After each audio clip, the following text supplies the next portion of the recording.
Johnson's represented Senate District 16 since 2019 after he unseated Republican incumbent Don Huffines. We spoke with Niave Criado last week. Today, it's Senator Johnson's turn. He joins us in person. Thank you so much for being here. Glad to be here. Thanks for having me on. My pleasure.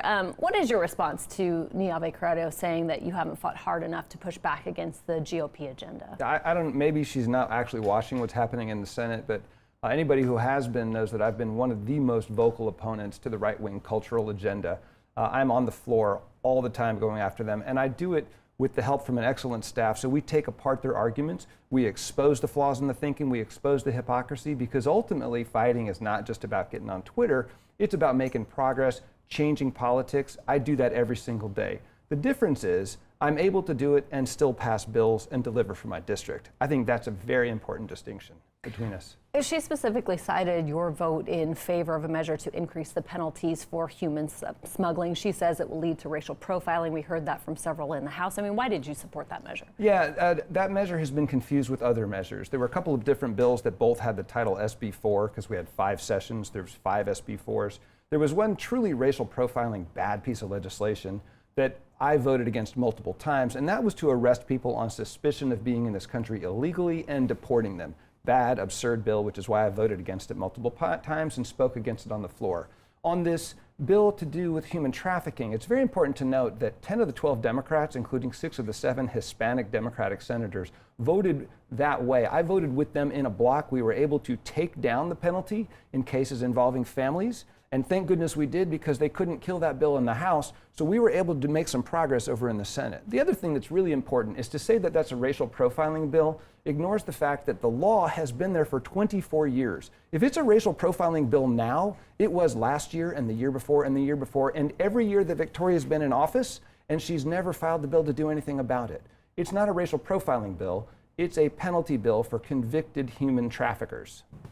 Why should your constituents reelect you? I mean, what have you been pushing so hard for? What would you continue to push for in the Texas Senate? I think that the people of the district need proven, capable, effective representation that understands what they need and has delivered it. That's what I've been doing for my 6 years in office. It's what I really want to continue doing. This stuff matters a lot to me. It matters to me that people have health care.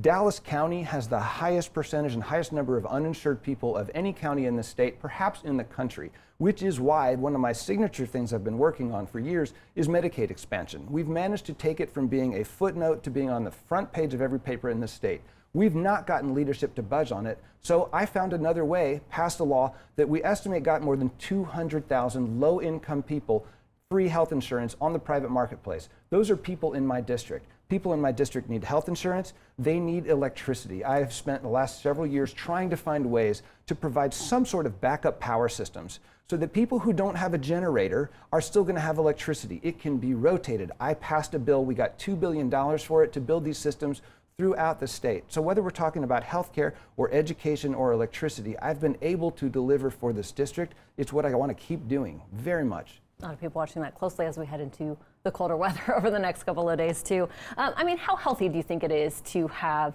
a contested and what is likely to be a very contested Democratic primary with Niave Criado? Oh, it will be very contested.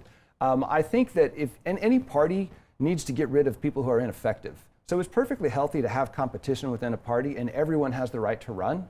I do not think it's healthy to turn personal ambition against effective representation in the party. I think that that's what this race is about. I've been able to deliver for this district. I will keep doing it. I don't see a reason to displace somebody if they're doing their job. So I think it can be chalked up to she wants the seat. I do not think that's healthy for the Democratic Party. Let me add this about the Democratic Party. We are in the minority in Texas. If we are going to make advances in the image of Democrats and the efficacy of Democrats, we cannot be turning members against each other when they're able to deliver. So I think it's very unhealthy, frankly, in this case. Senator Nathan Johnson, we'll have to leave it there. I know we will be following this primary very closely. Thank you so much for your time. Thanks for letting me be on your show.